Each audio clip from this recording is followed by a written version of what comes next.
Assalomu alaykum. Montek platformasiga xush kelibsizlar. JavaScript kursimizni 25-darsdan boshlaymiz. Bu darsimizda DOM mavzusini ko'rib chiqamiz.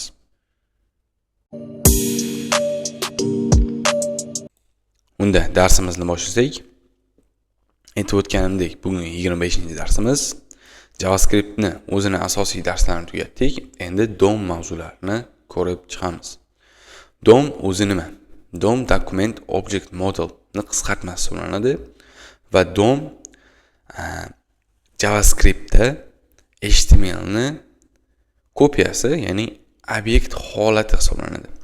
Ya'ni mana bu yozib bo'lgan DOM veb-saytning strukturasini ifodalovchi obyekt hisoblanadi.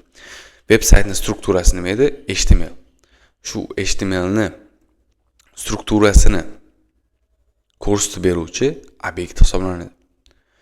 HTML fayl brauzer tomonidan obyektga o'zgartiriladi va JavaScript bilan mana shu HTML ga kirib, elementlarimizni o'zgartirish, qo'shish, o'chirish imkoniyatiga ega bo'lamiz. Ya'ni endi faqat JavaScript o'zida console log bilan ishlamaymiz-da. HTML dagi elementlarni o'zgartirishni ko'rib chiqamiz mana shu DOM bilan. Endi terminlarimizni ko'rib chiqamiz. DOM Object Tree degan narsa bor. Bu nima? DOM, ya'ni Document Object Model, obyekt daraxti. Xo'p, mana bu rasmni ko'rib o'tsak bo'ladi. O'zi HTML qanaqa struktura bilan kelardi? Ko'radigan bo'lsak, HTML faylimizni bu boshlang'ich HTML turibdi. Eng ota element bizda HTML. 13 ta head, keyin body bor. Mana shu ko'rinishda root, ya'ni asosiy qismi HTML hisoblanib turib, daraxtga o'xshab ketma-ketlikda ketadi. Mana bu yerda ham ko'rsatilgan HTML, head va body. Head ni ichida title bor, body ni ichida h1, h2, p, image, p, button bor. Bu yerda div bo'lsa, div ichidagi yana bo'linib shunaqa ko'rinishda, tree ko'rinishda bizga keladi. Ya'ni mana shu narsa DOM Object Tree deb nomlanadi. Endi node degan terminimiz ham mavjud.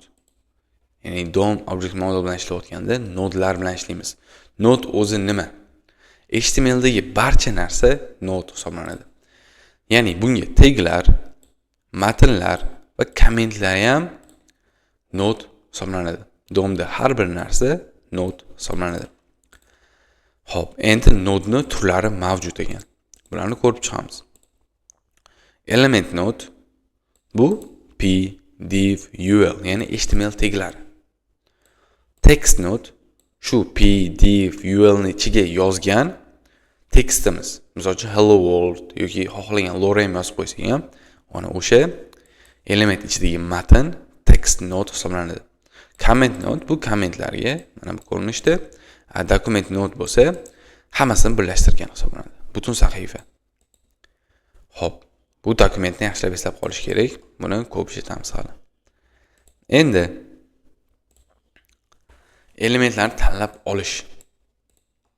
Ya'ni bildik, bizda obyekt bor ekan. Buni ko'raylik birinchi obyektni o'zini. HTMLimiz mavjud. Unga script bilan JavaScriptni ulaganman.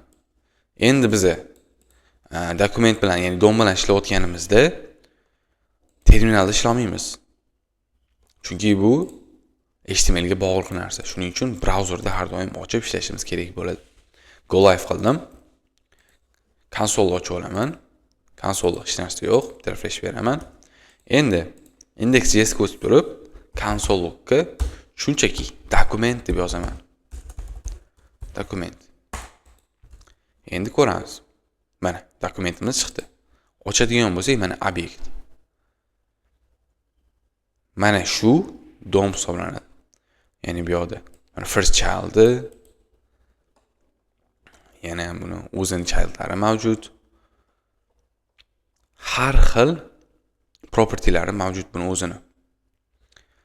Scriptlar, timeline, title. Hop. Mana shu ko'rinishda dokument bilan biz to'liq mana bu nodni olamiz. Ya'ni dokument nod. Butun sahifani olamiz. Mana shu dokument bilan. Xo'p, mana head turibdi. Bu yoqda body bor, bodyning ichida o'zini chaltlari bor. Mana children script, child notes, text scriptlari bor. Xo'p, endi bizda misol uchun bitta p bor deylik. Ichiga lorem deb yozaman. Mana shu p ni men JavaScriptda ko'rmoqchiman. Olib kelib olib. Buni qanaqa qilamiz? Buni selektorlar orqali ko'rib olamiz. Ya'ni CSS da ham HTMLdagi ma'lumotni olish uchun class ID'lardan foydalanardik. JavaScriptda ham xuddi shunaqa selektorlari mavjud. Ya'ni class ID, tag name'lari bo'yicha olishimiz mumkin bo'ladi. Unda selektorlarni ko'rib o'tsak birinchi, keyin p ni olib ko'ramiz. Elementlarni tanlab olish, ya'ni selektorlar. ID bo'yicha olmoqchi bo'lsak, get element by ID. Mana shuni ko'ramiz birinchi. Konstanta paragraf teng dokument deymiz har doim. Keyin get element by ID. Bu funksiya, buni chaqiraman. Endi ID ni bergin deyapti string ko'rinishda. Ya'ni mana bu ko'rinishda ID ni berib yuborgin deyapti. Misol uchun men yerga ID yozaman. ID misol uchun paragraf 1 deylik. Paragraf 1. Xuddi shuni olaman-da, bu yoqqa qo'yaman. Qo'ydim. Endi konsolga shunchaki paragraf o'zini chiqaraman. Paragraf mana. Ko'radigan bo'lsak mana p ni olib keldi. Buni endi ichida nima yozilganligini mana bu yoqdan ko'rsak bo'ladi. Inner HTML va inner text orqali. Va shular orqali o'zgartirib qo'ysak ham bo'ladi. Ya'ni paragraf deyman-da, shunchaki tekstni olmoqchi bo'lsam, ichidagini nuqta text content deyman. Mana. Ichida nima bo'lsa, shuni olib kelib berdi menga. Xo'p, buni o'zgartirib qo'ysak ham bo'ladi. Endi bunday qilaman-da, text content teng salomga o'zgarib qolsin. Mana. JavaScriptdan turib HTML ni o'zgartirdik hozir. Mana shu ko'rinishda ishlasak bo'lar ekan. Endi shu joyga bitta effekt yozaylik, ya'ni timeout, set timeout, callback funksiya. Bu yoqqa 2 millisekundda, ya'ni 2 sekundda xuddi shu narsa sodir bo'lsin. Ungacha hech narsa bo'lmay tursin. Mana 2 sekund bu turadi, keyin salomga o'zgarib qoladi. Mana shu ko'rinishda ishlatsak ham bo'lar ekan. Ya'ni DOM nega kerak deganda, HTML bilan JavaScriptni bog'lab turib, JavaScriptda HTMLdagi elementlarni o'zgartirishga, qo'shishga, o'chirishga ishlatsak bo'lar ekan. Ha, bu eng oddiysini ko'rdik hozir biz o'zgartirishni. Buni stillarni ham o'zgartirish imkoniyati mavjud bizda. Misol uchun mana shu style deyman-da. Bu yoqqa CSS dagi propertylarni beraman. Misol uchun color shunchaki salom emas, endi red ga o'zgarsin. 2 sekunddan keyin kutamiz. Mana 2 sekunddan keyin qizilga o'zgarib qoldi. Mana shu ko'rinishda stillarni, ichidagi text kontentlarini barchasini o'zgartirish imkoniyati mavjud. Ya'ni bo'ldi, biz aksesga egamiz. Ya'ni mana shu ko'rinishda oldikmi? P ni bo'ldi. JavaScript endi bu bizaniki xohlagan ko'yimizga solsak bo'ladi. Endi biz hozir faqat ID bo'yicha ko'rdik. Endi klassni ham ko'rib o'tamiz. Get elements by class name. ID da faqatgina bittasini olib beradi. Chunki ID unique bo'lishi kerak. Endi klass bo'yicha bo'lsa, klassda barcha bir xil klasslarni olib beradi. Endi Bu yoqda class name deylik. Get element by class name. Element by class name. Endi paragraf o'zini yozib qo'yaman shunchaki mana shu yerga. Paragraf bir emasda. Chunki klasslar bizda har xil bo'ladi. Bir xil bo'ladi. Har xil elementlar. Misol uchun birinchisi p bo'lsin, ikkinchisi h5 bo'lsin. Va bu yoqqa id emas, class beraman. Paragraf. Mana ham id'sini klassga o'zgartirib qo'yaman. Va bu yoqqa ham Loren yozaman. Mana, bu ham chiqdi. Endi bizga mayda xato beradi. Undefineddan colorni o'zgartira olmadim deyapti. Ya'ni bizga mana bu paragraf kelmagan. Endi tekshiramiz. Console logga shunchaki paragrafni chiqaraman. Mana bu yoqda array kelibdi. Bu 0-inchisi, bu 1-inchisi.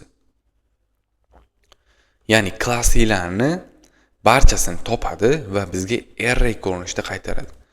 Buni bitta qilib qo'yamiz. Misol uchun 5 o'chiraman-da.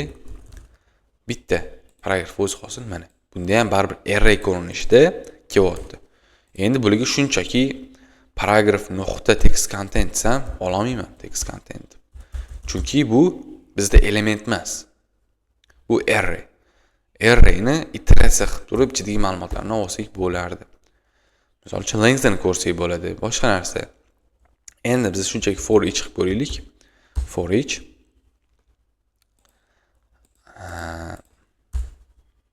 mana o'zi array keladi. Shunchaki endi console logga element o'zini chiqaraman. Endi nima kelar ekan bizga? Paragraf for each qilolmayman deyapti. Bu array o'zi.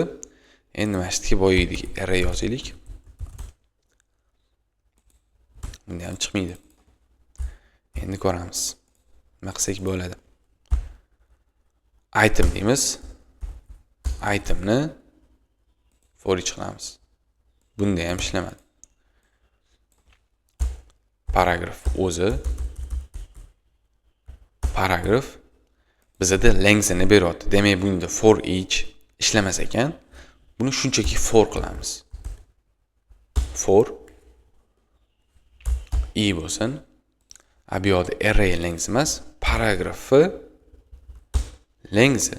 Length degan bizda qiymati mavjud. Mana lengthni olib berar ekan. Endi shu yoqqa paragrafi inchisi deyman. Va buni console logga chiqaraman.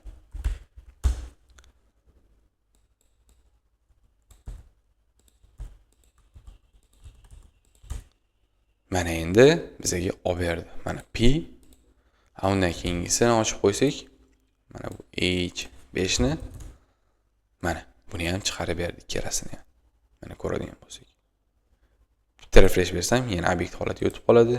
Yana shu ko'rinishda bo'ladi. Endi buni text contentini olsak bo'ladi. Text content. Mana ikkalasini ham chiqarib berdi.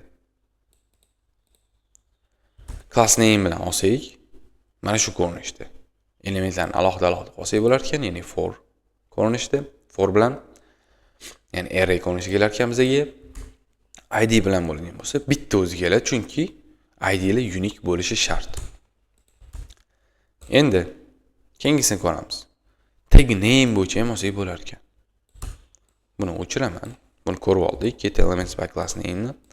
Endi get elements by tag name. Bu yoqda paragraf yoza olmayman.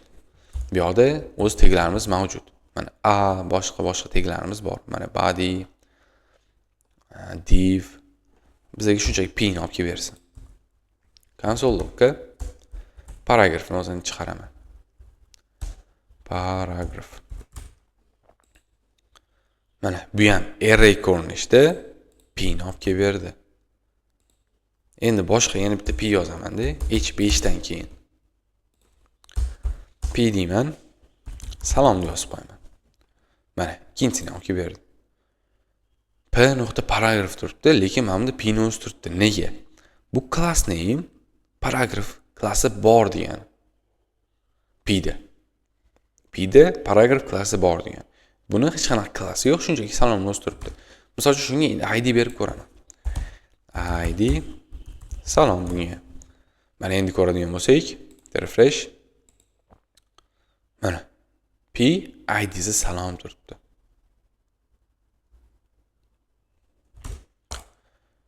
Xo'p.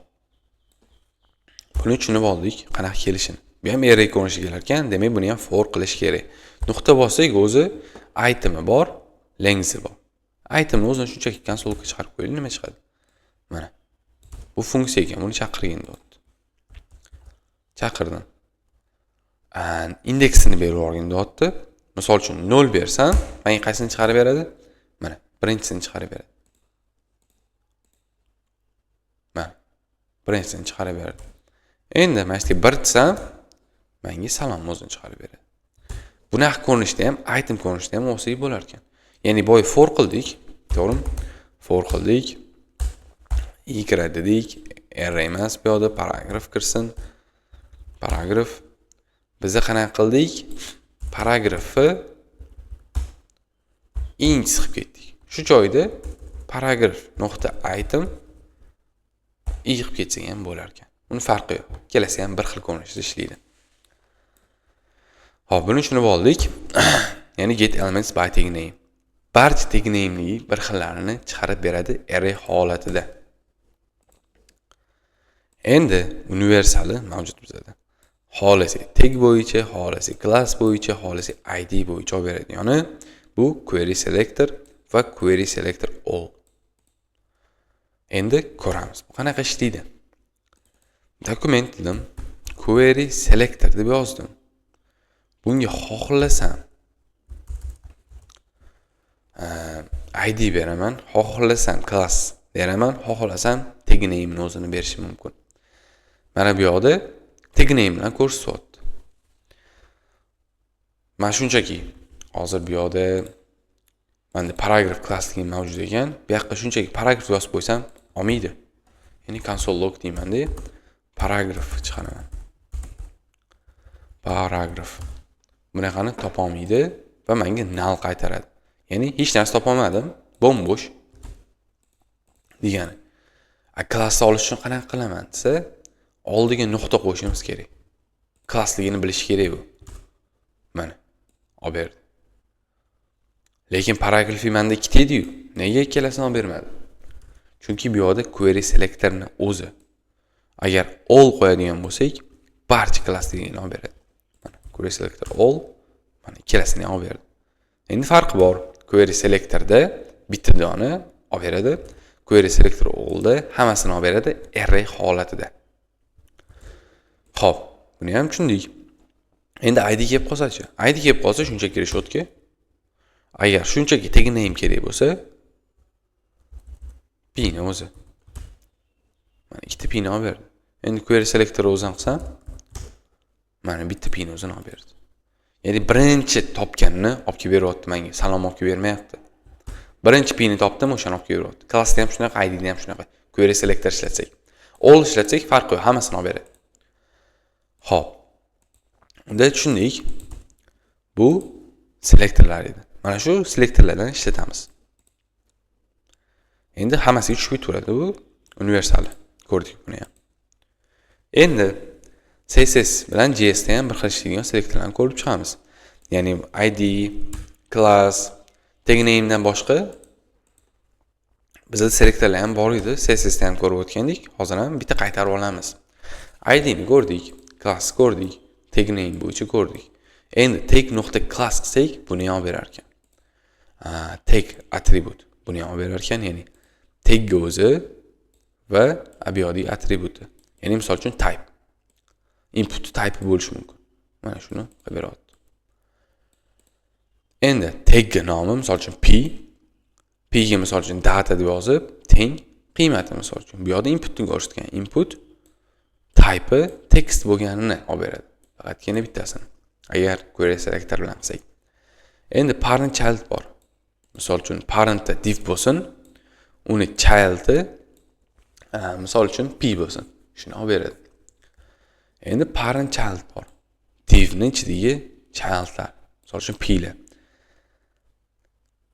Parent ichidagi har pastga tushib tursa ham, har qancha pastga tushib tursa ham div, uni ichida div, uni ichida misol uchun section, uni ichida p bo'lsa ham, o'sha section ichidagi p ni ham olib bera oladi.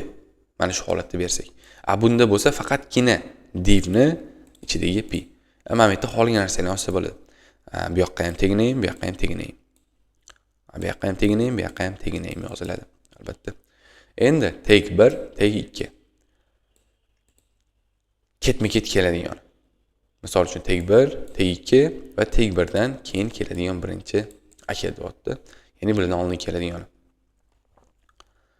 Tag 1, tag 2 mana bunaqa ko'rinishda bersa. Tag 1 dan keyingi barcha kukalar, ya'ni tag 2lar.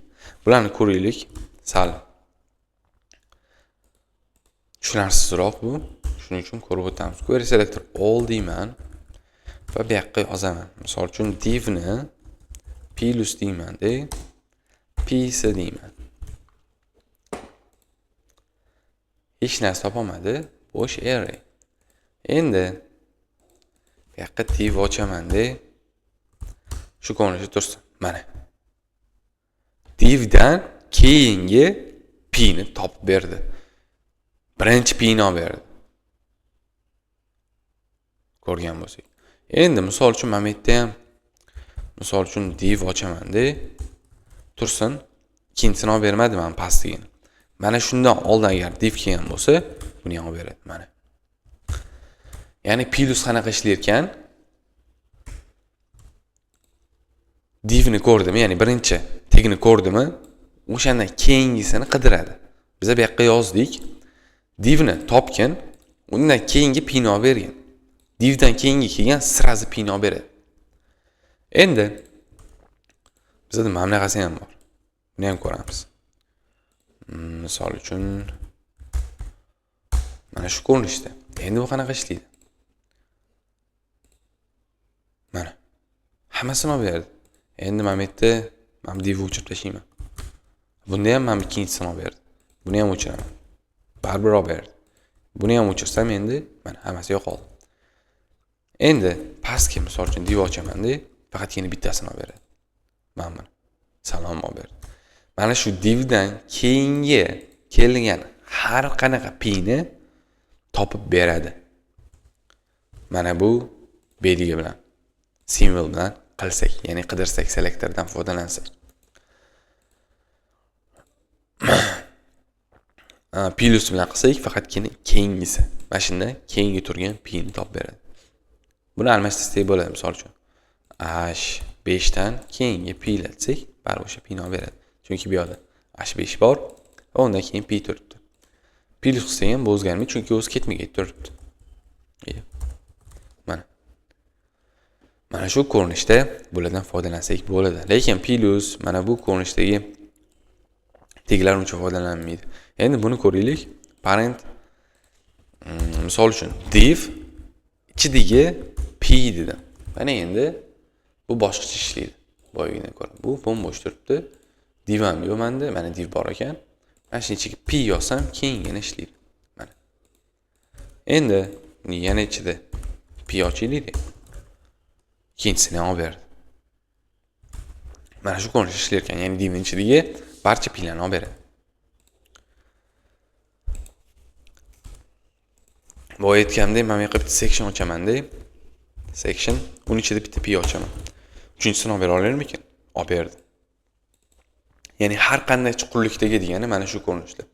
Div uning ichida ikkita p-ni olishi aniq, lekin section bor bu yerda. Section ichidagi p-ni oladimi? Ha, olar ekan. Chunki bu yerda berib qo'ydim. Div ichidagi barcha p-lar.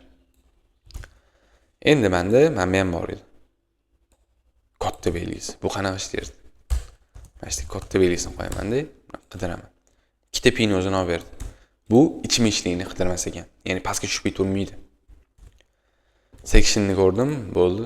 Sectiondan keyingi p-larni qidiradi. Agar section bilan tugagan bo'lsa o'zi, ya'ni pastda p bo'lmasa, bo'ldi, ikkitadan topadi. Agar pastda p bo'lsa, uni ham hisoblaydi. 3 ta bo'ldi. Lekin section ichidagi p-ni hisoblamadi. Ko'rganimizdek. ikkita bu. Xo'p. Bu shunaqa ko'rinishda ishlaydi, ya'ni katta belgisi bilan. Bular oddiy. Tag o'zi, attributi va valuesi. Input, type, teng text. Bularni o'zi ko'rsatib ham qo'ygan. Mana bu ko'rinishda. Tag class buni ham oddiy bular ham. Xo'p. Mana shu ko'rinishda DOMdan ma'lumotlarni tanlab olsak bo'ladi va ularni o'zgartirsak bo'ladi. O'zgartirishni ham oddiy usullarni ko'rib ketdik hozir. Shunchaki paragraf emas, mana shu yerda query selector o'zi va divning ichidagi birinchi p deymiz bor. Demak, console log emas, console log ham tursin, paragraf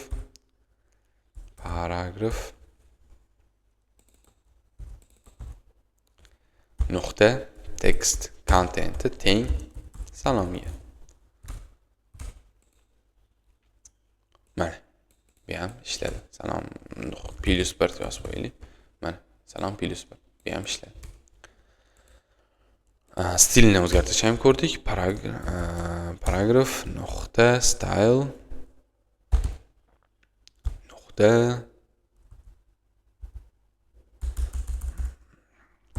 ishlamadi-yu.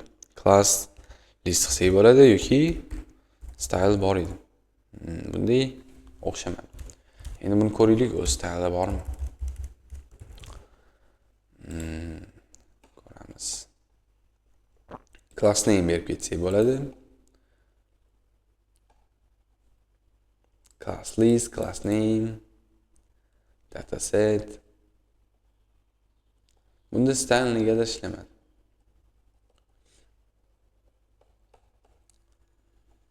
Style. Mana style bor, nega ishlamadi style? Shunchaki yozib ko'raylikchi. Paragraf nuqta style boshqacha yozilib ketdi. Style nuqta bu yoqqa misol uchun color deyman-da, teng redga. Ishlaymikan? Ha, ishladi. Shunchaki chiqarmayapti bizda nima borligini obyekt ichida. Hop. Buni ham ishlatishni ko'rib o'tdik. Bugungi darsimiz shu. Bugun DOM o'zi nimaligi, DOM object tree, node terminlarini ko'rib chiqdik va selektorlarni ko'rdik. Elementlarni tanlab olish, ya'ni DOMdan va selektorlarni o'zini ham ko'rib chiqdik. Qanaqa selektorlar bor edi o'zi bizda. Shuni ham ko'rib chiqdik. Bugungi darsimiz shu. Keyingi darsimizda endi qo'shimcha, ya'ni qo'shish, o'chirish, o'zgartirishlarni yanada chuqurroq ko'rib chiqamiz DOMda.